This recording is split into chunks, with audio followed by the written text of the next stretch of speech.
Hello, everyone. I gotta move back a little bit. Sorry. Welcome back. I'm Chris. This is part 4, I believe. Or is it 5? This is part 5. Yeah. We're gonna say it's part 5. I'll put it. It could be wrong with what I'm saying, but I'll put it right in the notes. Sorry. So it's been snowing a lot. Cold weather, and now we have sleet and freezing rain and all that stuff, and I tried to take off to go to work and I almost went right off the road. So, and of course work said we'll just wait a couple hours. Oh, okay, because ice magically disappears when they don't treat it in my county. They tell you to stay home, and then they won't treat the roads, they won't plow and all that stuff until they really absolutely have to, because plowing makes people want to go out and go to work, and then you go off the road and then they have to come and get you. So they just don't. So none of that's important. But it's Monday morning and I'm here and I wanted something to do, so I got to finish these. So here we go. Seriously, unless you don't take yourself seriously. If you're a person to be taken seriously, then you can be made fun of. If you can't be made fun of, you can't be taken seriously. If you're like, do not make that joke about me, it's like, you're a pussy. You have no confidence in yourself. You need to hear good about you all the time. I think that was in the last episode. He's talking about Bush. I don't know how far. I don't know. I went back a little bit. But anyways, he's talking about Bush having shoes thrown at him and being able to take it, and then Trump not being able to take somebody saying something about him. Here we go. Mental and emotional problem. So Bush didn't have that, to me. And I appreciate him for that. He killed mountains of Arabs, just mountains of them. And other people, and who knows what else he did. I don't fucking know. But interesting dude. Yeah. And the way he reacted to Obama winning was cool. Yeah. I like the way he handled that. And in the middle of that, you got another connective tissue guy, which is McCain. McCain was a great. There's this great story in the Days of Fire about Obama. So the credit crisis, the housing crisis, and all of that was starting to. This is 2008, 2009. If you remember, it was not a good time. A recession was kicking in America. The housing market was just basically the floor just went, and everything just collapsed. It was like a sinkhole. That's the great way to describe it. It was like just a random sinkhole. Not random. There had been terrible people doing terrible things leading up to it, but there was no checks and balances for any of it. It was just the Glass-Steagall. Was it the Glass-Steagall? Maybe it was the Glass-Steagall Act that had been put in place. Was that Roosevelt or Taft? I don't remember. But when the economy was booming under Clinton, he removed it. Him and the Republicans removed it. And it basically, I don't know the entire thing, but it basically was a way to tell banks that they could not knowingly get into markets that were not good. Don't risk money. People's money. You're securing people's money. Don't risk anything, because you could screw up and go under, and all these people have lost their money. You cannot do that. And don't quote me 100%. I'm not accurate as to what, if it doesn't say that word for word. That's how I'll phrase it. So anyways, where was the book Days of Fire. George Bush and I'm gonna cough. Hold on. Sorry. I had some chia seeds, and they're rolling around in my mouth, and they're like in between my teeth, and I'm picking them out. and I'm swallowing them, and as I breathe, they go down the wrong tube. Okay, so Bush was at the end of his term, and he did not want to just enact policy that the next potential president coming in would have to deal with. It was a very thoughtful thing. I think all presidents should do it. Most probably don't. Some do. So what they did was Bush and Cheney, and clearly there were more people. I don't remember. But they were in, and they brought in the Republican nominated presidential nominee, which was John McCain, and he brought all of his people. And they got in there, and Bush was pretty much asking him, what would you like to do? And they, in that book, Bush and Cheney were blown away at how unprepared McCain was for these questions. Apparently, McCain didn't show up thinking that that's what this meeting was about. He thought maybe it was a strategy thing to help him get to the presidency, and so he wanted to know what Bush and them were trying to do, and then that would be his policy kind of thing. Clearly, we don't know 100%. We can't ask John McCain, and a lot of the people there, for whatever reason, just haven't spoken on it. So this may not be 100% accurate. But they were just disgusted at how he was not there for the purpose of the meeting. Maybe he didn't think it was, legit, because I'm sure, Obama, when he was president, and John Boehner, the Republican Speaker of the House, used to have, meetings at the White House, and they've taken pictures. Obama's sitting back, drinking an iced tea, and maybe smoking a cigarette, and here John Boehner is smoking a cigarette with a thing of whiskey, and they're just out in the back presidential garden area, and they're just kind of reflecting on things, and they're just talking like two human beings that look like they've just got done from a hard day's work. Their ties are down a little bit, and they're just shooting the shit. That would be termed a meeting to some people. Okay, so McCain leaves, and Bush and Cheney are just like, this guy is not prepared at all for what's going to happen. Then Obama shows up, and Obama showed up with a lot of his people, and some of the names I vaguely remember, but the one name that I do remember was Nancy Pelosi. Very uncomfortable name to throw around. If you just throw out Nancy Pelosi, some people will be like, yay, some people are like, kill her. They don't like her at all. It's very... So, Obama and all them show up, and they sit down at the table, and Bush says the exact same thing, prepared statement. We're going through this. We don't want to just take things. We want to know what you think, and then from there we can formulate a plan. And Obama listens to this, and he goes, thank you. I appreciate the time.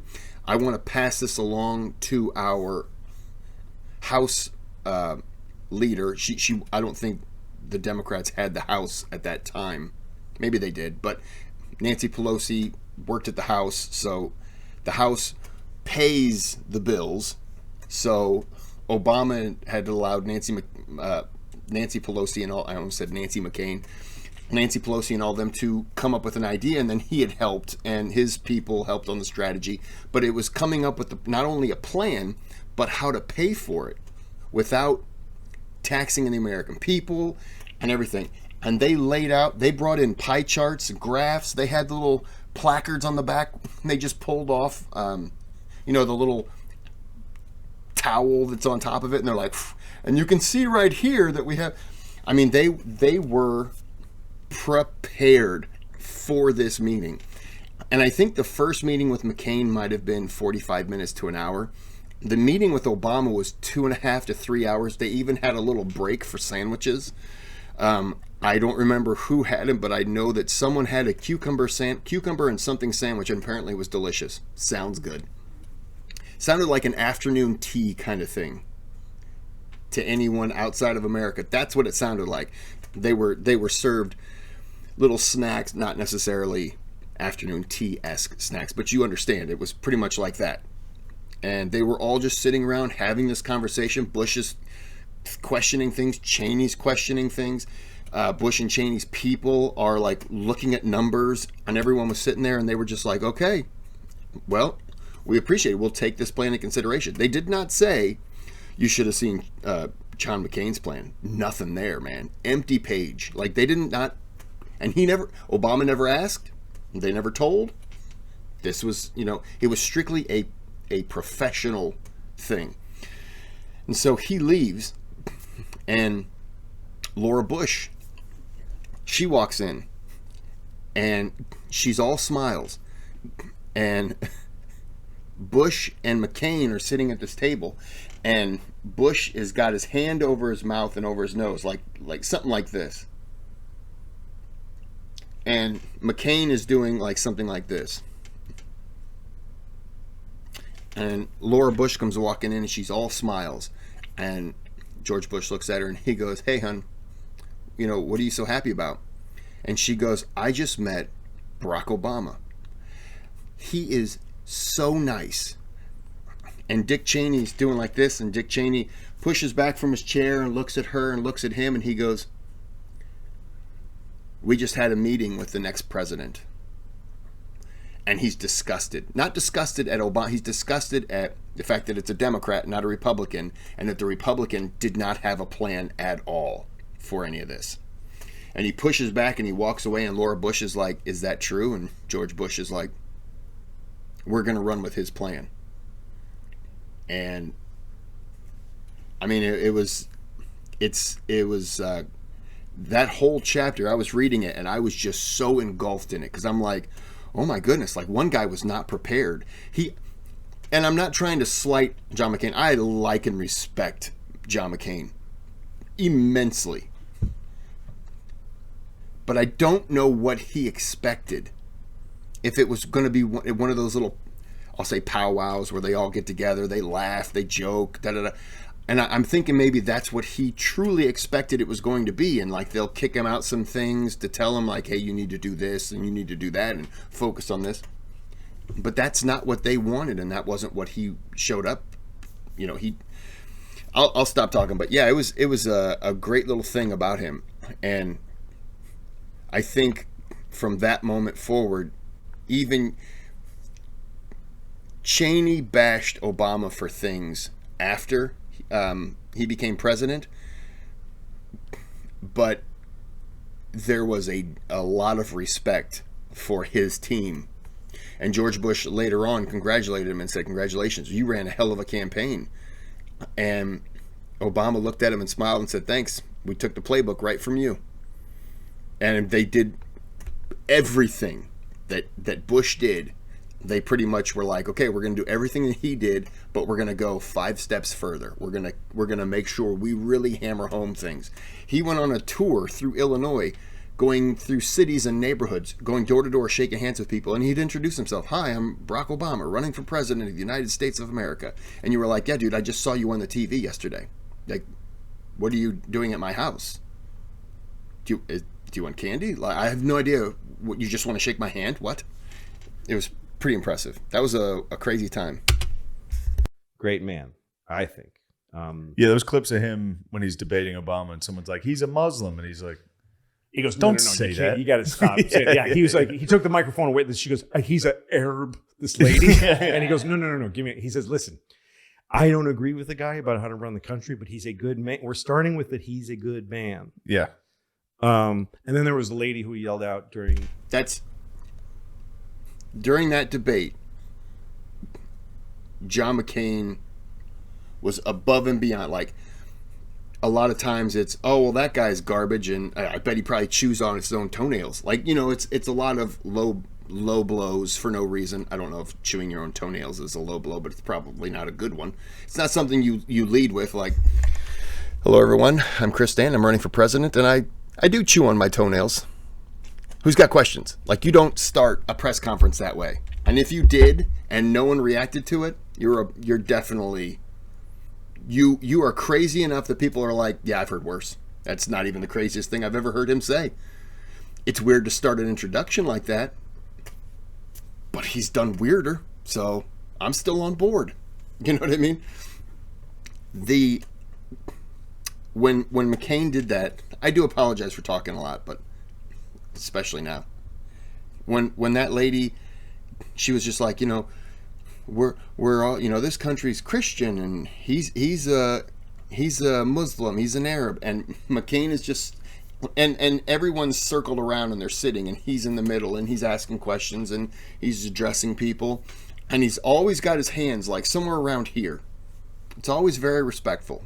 And I remember she said that, and he goes, no, ma'am. And he just walks over and takes the microphone away from her. And he's like, I don't know if he said he's not a Muslim or he's not an Arab. He's a good man. And he's a man, we may not agree on policy, but he's a man who wants the best for you and wants the best for this country. We just don't have the same opinion on how to get there. Some people think that was the statement that made him lose, because you got to make your opponent an enemy. So some people think that's what made him lose. Other people think he showed himself to not be that guy who gets dragged down into politics. He's a guy who tries to stay above it and respectful. And I would have voted for him had he not been running against Obama. I just was an Obama guy. Had he been running against Al Gore, yeah, give me John McCain. I mean, Al Gore was pretty much out of politics after his 2000 loss, so that's a terrible example. And I really can't even think of, if he'd been running against Hillary, I would have probably leaned more McCain.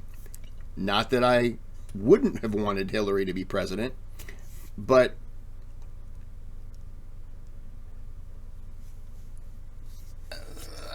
something about her. And it's not the woman. I know some people are going to go, oh, it's the woman. It's not the woman. I've read a book on the Secret Service, and she appears very fake to me. I'm not going to get into a bash Hillary thing, but I did vote for her the first time against Trump, but I'll be honest, I wasn't really happy about having to vote for either. Sarah Palin's rally, she said, you need gloves to touch him, which is a weird shit. But it's like, what does that mean? Like, he's very delicate, or it's the most racist thing I've ever heard. But also, why do you want to touch him? It's almost like she's like, I want to touch him. Why do I have to wear gloves? But so that was crazy, and McCain handled it as best as he could. There's another McCain thing. Oh, he had a great story about Obama. Because he met Obama when Obama was in the Senate. And someone asked McCain, what was your first impression of him? So he said, well, I remember when Obama, his first day, like in the Senate, he came to see me. And he said, listen, I think that, you're the smartest guy on the other side, and I wanted to be bipartisan. And he said, let's you and I talk and find something that we both care about. Like, that was Obama's first idea. And so McCain and him they talked for about an hour, and they came up with something they both cared about. And he's like, let's work on that together. And McCain said, sure. And he was a veteran senator at this point. And Obama goes off, and then the Democratic leadership gets to Obama and goes, dude, you don't just fucking do that. What the fuck are you doing? Mm. And then he saw McCain in the hall. Obama was like, he just pulled the plug. And so the interviewer asked McCain, did you have a bad opinion of him? And he goes, not at all. He said, it was a rookie mistake. It was a rookie mistake that he thought he could just do to think we could get something done. And also the way he handled the getting out of it was rookie. He said, but I knew that he had a good heart. This is how McCain was such a guy. He was running against the guy, and he kept praising him. But so Obama, we're almost there. We're so close. It's going to be dark. Obama. What do you think, man? You like him? I loved him. I just loved him from the get-go. And I could tell that he was a lot of flash on some level. Yeah. But one of the first things I heard about him that impressed me was Biden.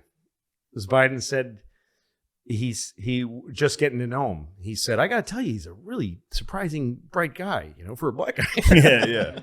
Well spoken. It felt like that a little. But Biden was like, he said, I got on a phone call with him and there was 3 of us on the call, and then Obama jumped on. He said, I have 4 questions for this group. He asked his questions. He gave his comments and he got off, and I was like, that guy has got a good mind. That guy's got I do think Obama had a mind that got around the president. He got his brain around it. Yeah, I think so. And the picture of him leaning down so some kid could touch his head, that's as important as almost anything with the president. You ever see Trump put the candy bar on the Minion? Put the candy bar on the what? There's a Halloween. They're doing the Halloween thing. Yeah. And just a kid in like an inflatable Minion costume comes by, and he just puts a candy bar on his head. He's like, get out of here. Obama. Obama was a great speaker. And he gave people a feeling about where the country was, and he brought a feeling to the presidency that there was a kindness in it. And I learned a lot from him in terms of confrontation. And like he debated with McCain, and McCain was just kind of like bulldogging him. And Obama knew that you don't win in the room. You don't win because he says you're right. He's never going to say you're right. There's other people watching. Like I've learned from this in my life. Like this guy's going, and Obama would say something and McCain would attack, and Obama would just go, all right, and just look at the camera and smile. And people at home are going like, I like what he said better. I don't need him to attack this guy to make the point. I like the sound he's making better than his sound. It's not about who wins this. And McCain being like a military guy, this is his way. Do you ever get to meet Obama? I never got to meet Obama, but I was in Washington, and I was a big deal at the time, and I thought maybe I could meet the president. I was staying at the Adams, which is across the street. Did you call him? So I called my publicist, who I no longer have one of those. I used to have an agent and publicist, and I don't have none of these people anymore.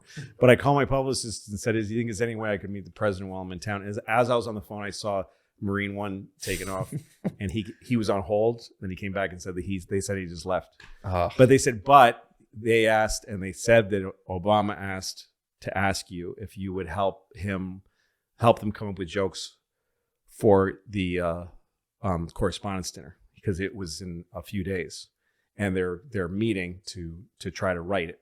And they asked if you come across the street to the White House and pitch in, and I said, of course. So I went into the White House, and they gave me a pass, and I went down to their little room. The White House, the rooms that aren't the Oval Office are all shit, because they keep packing, because government never stops growing, but the White House stays the same size. I mean, that's my idea of it. But I was literally, I had to duck into the room because the ceiling was so low. And it was like his head speechwriter. It's John Favreau or something, weird, same name as John Favreau. But anyway, so we sat in his office, and I pitched jokes. And I got one in. He opened with my joke, which was, because it was his last one, and Trump had won, so it was his swan song. And my joke was, it's an honor to be here for my last correspondence dinner, probably the last correspondence dinner. And it turned out to be true. Trump, you were close. Do him. Yeah, Trump. They just did the first one. Yes. But anyway, he did that. He opened with my I was joke. hoping you didn't write the one that made Trump the president. No, that was before. Yeah, that was before. Yeah, you remember that? No, I didn't. Yes. That's one of my favorite clips of all time. Oh, I mean, Obama was so good. It's he was him such a destroying Trump in front of Yes, everyone. and making Trump just sitting there, I'm going to be fucking president, you piece of shit. It's pretty good. Yes, it is. I do respect those moments, just like Cheney in the movie. Sure. Where they're like, you got to change it. And I was like, I'm going to do it. Yes. It's a cool, like watching Trump sit there with his fucking hair just bobbing while everyone's laughing. It's like, all right, we'll see. We'll see.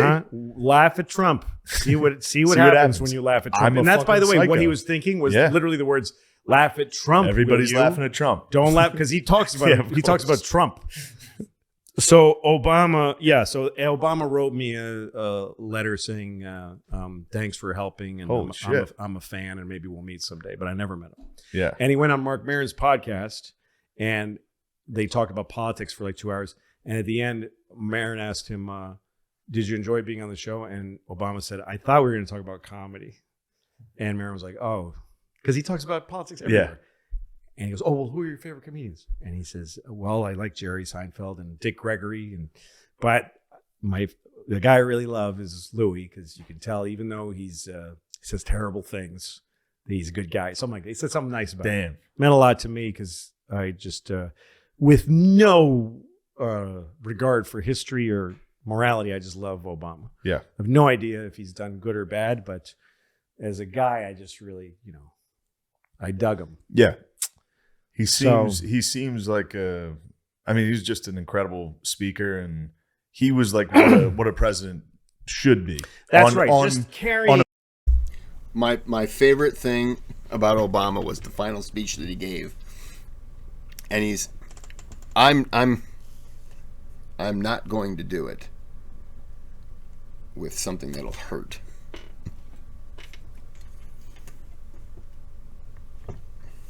Okay. It's a spray bottle of Lysol. So he's giving this speech, and he's talking into the mic, and he says something, blah, blah, blah, blah, blah, and then he's like, all right, something to the effect of, all right, peace, I'm out. And he does a mic drop. And everyone just started cracking up. And I think he even went, like, it was hilarious. That was hilarious. That was one of my favorite moments. When he first went to DC, one of the very first meetings he had, they told him, what are you going to do now that your kids are out of school? And he goes, and his kids were young. And he's like, they're not out of school. They go to school. And they were like, no. Today's a snow day in Washington, D.C. And he goes, what? And he's like looking around for a window. And they're like, yeah, it was, 3/4 inch of snow, which is like that much snow. And he's like, well, maybe that much. See, that would be an inch. So, yeah, about that much. So, he's like, really? Okay. Yeah, we're not used to that in Chicago. In Chicago, we really don't have that many snow days. And Chicago gets pelted with snow. Appearance. Carrying the office, and the way he operated, and the way he communicated. And things started getting really fucked up during Obama in this country.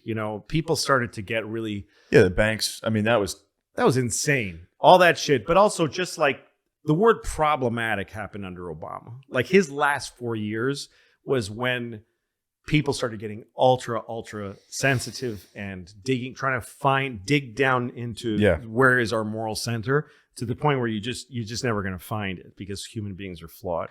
And that started, I think Obama left in a strange place, because it was like, what were we all doing? I remember seeing famous liberals saying, I'm disappointed in this president. I'm like, yeah, when he was running, Shepard Fairey did the cool poster of him, and Wyclef, whoever the fuck, did a song in black and white video. But once he's president, everyone's like, it's not cool to help the president. Yeah.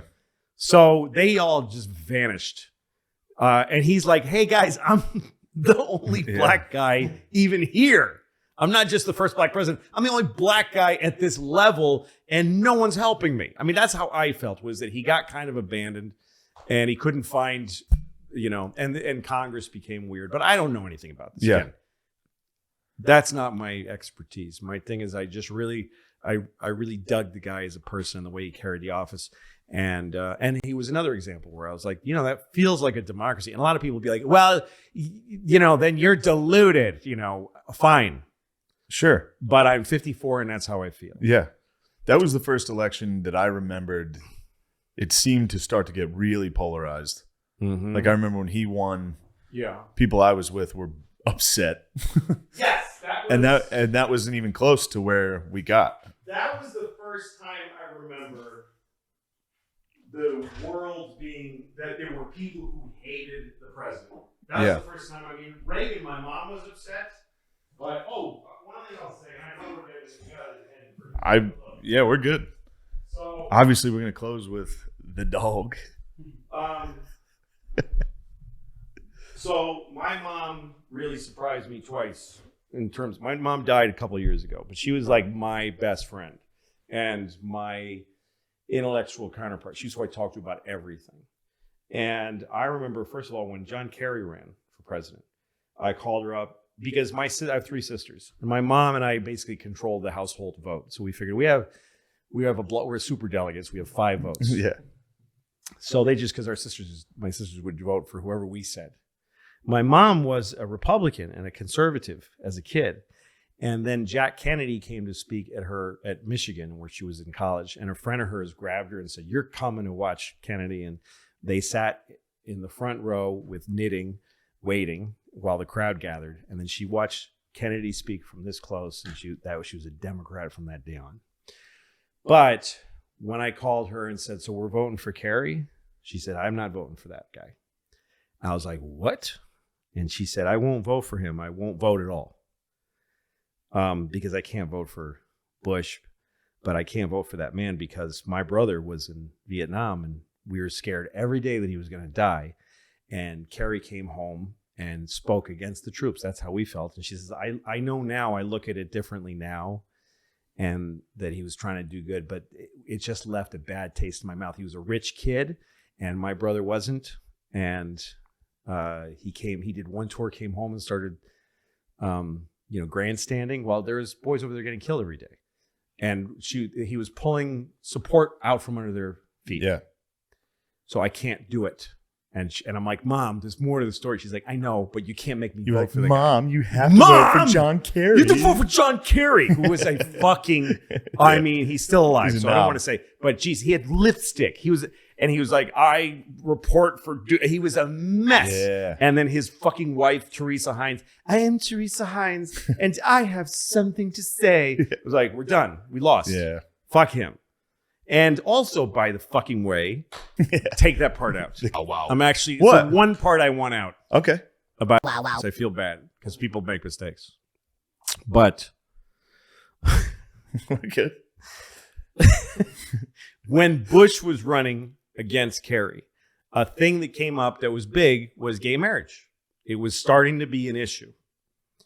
And I got really angry at John Kerry then because Bush had a really sound argument. It wasn't, and this is when people started just lobbing names at each other, right? It's anti-gay people. It's homophobic to be against gay marriage. Bush made an argument that was practical. He said, "Listen, marriage is the easiest contract in the whole world." And by the way, during that time, they weren't talking about national gay marriage. They were talking about the states that had started to it was like legalize. Massachusetts. I think California. Yeah. So he said, marriage is the simplest contract in the world. It costs $10 most places, and it's ironclad, and it's accepted all over the world as meaning the same thing.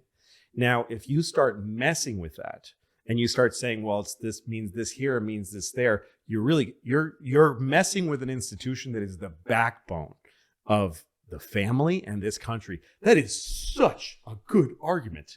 Now, you can argue against it, and people have very well. Yeah. This is nothing to be afraid of. This is about their rights, all kinds of things. But the Democrats didn't want to say, this is their right. Why would you, the thing you just said, why would you deprive gay people of it? You're living in a time capsule. This is important. Yeah. It's the same as they said this about interracial marriage. It's a million arguments. But Kerry didn't want to go there. He was like, "Look, it's a man and a woman to me, but I don't think but they're homophobic. They don't like gay people. And Cheney's daughter's gay, and I don't have a problem with Cheney's daughter being gay." They did that. Yeah. Edwards did it. Edwards said, because Cheney and him debated. He said, "I think it's great that his daughter's gay. I think that's great. What do you think of that?" And he expected Cheney to have a bad moment. And Cheney, who's a very complicated guy, said, "Thank you. I appreciate that. Yeah. I love her." Yeah, Cheney knocked that one out of the park by just sitting there, basically taking everything that was said, which was nothing but positive. He was like, his daughter's gay. She's this. She's a great person. She rescues drowning puppies. Like, I mean, it was all the good. She's a good person, and just listed them. And Cheney was just pretty much, I think he ignored the gay part, or he didn't acknowledge that, but he listened to everything, and he was just like, yeah, thank you. I appreciate it. It's very kind of you to say that. Pretty much just like, yeah, you're right. She is great. And so I remember seeing that, and I was just like, oh, I don't know if you were trying to make Cheney go, you leave my child out of this, whether their sexual orientation has nothing to do with it. And he didn't. Cheney, it was one of those things. Cheney was 3 or 4 moves ahead on that chessboard. And Cheney was just like, he's going to make that move. I know he is. And as soon as he makes that move, there's where I am. And it worked. Oh, I mean, they just won right there. John Kerry also, they said he flip-flopped. So in some aspects, flip-flopping, I understand it's bad. But at the same time, it's good. Like he said, I was for the war in Iraq after 9/11. I was for the war in Iraq, and then I wasn't. And to me, that's a rational thing. I was never for it. That's never changed. But in your life, you will come across things that, okay, prime example. I was against like a medical marijuana because I didn't think it was effective. I thought the people are using it as recreation. Now, I'm somebody who recreated a lot when I was younger, if you know what I mean. So I'm looking at it from that standpoint of how I enjoyed it.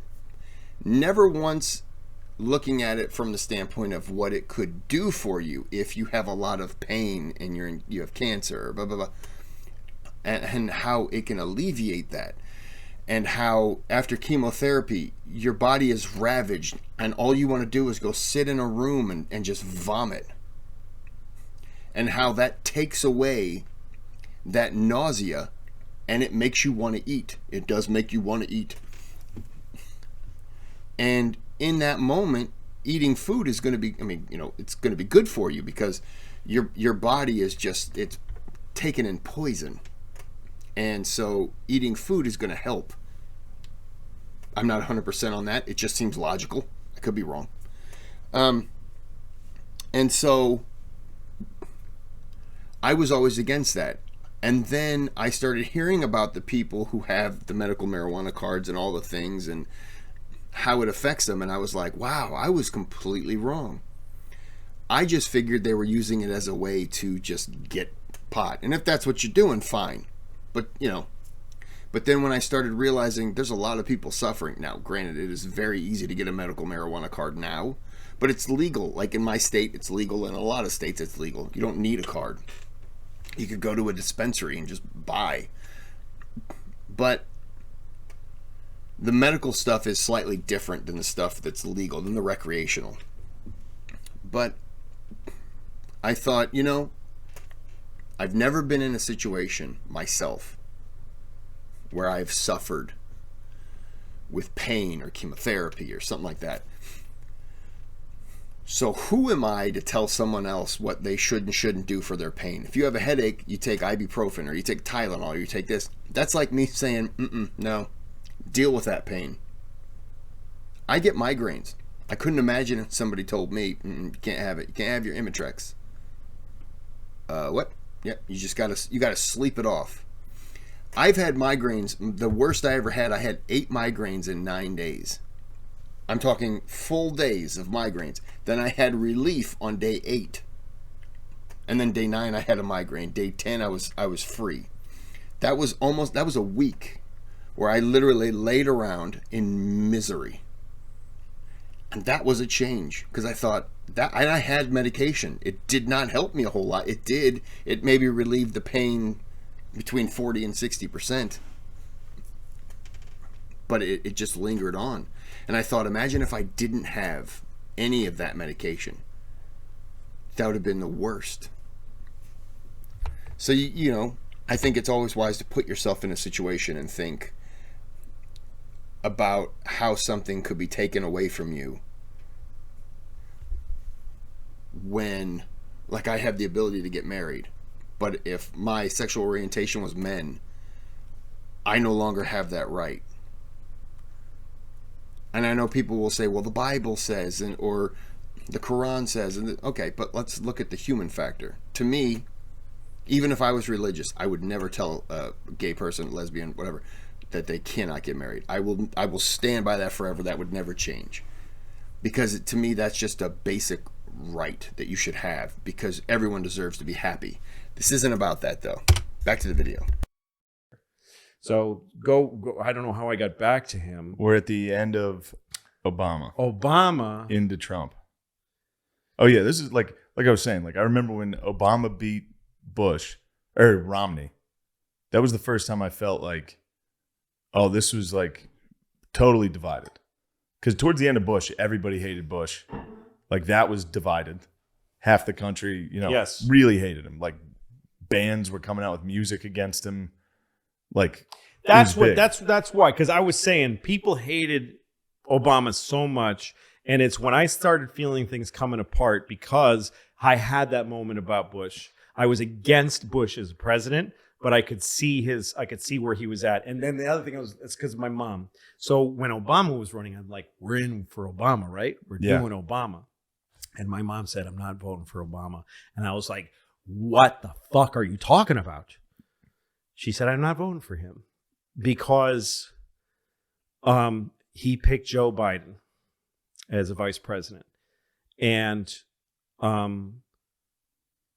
Hillary Clinton had nearly beat Obama in the primaries. And she had done an incredible campaign.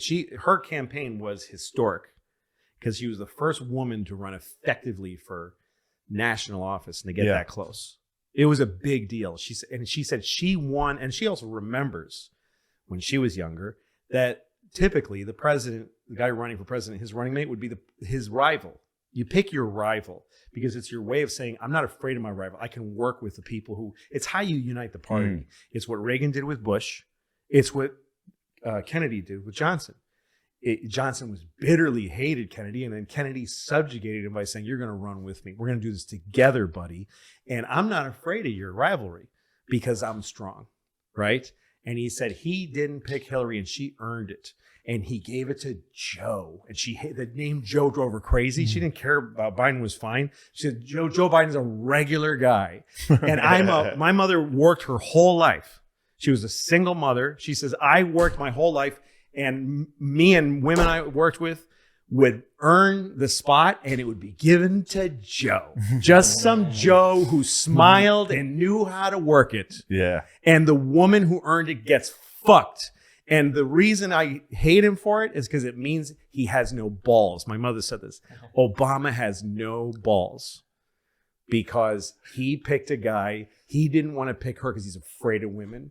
And he's afraid of a strong woman. And she said, I'll never vote for him. I think he was afraid of losing. She did not use the N-word. I think he was afraid of losing. So, no, I don't think that's what happened. But here's what's cool about it. Okay. Sarah Palin.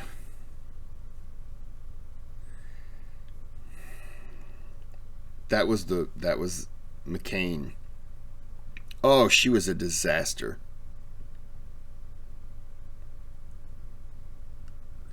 I don't remember the movie. There's a movie on Netflix, and it's about that. And Woody Harrelson's in it, and I don't remember. It was a funny movie because they're Sarah Palin and her demands. How accurate it is, I can't tell you, but it was interesting. Okay, this was a long video, much longer than it should have been, and I apologize for that. So I'm going to end it here, and I'm going to cough again. Excuse me.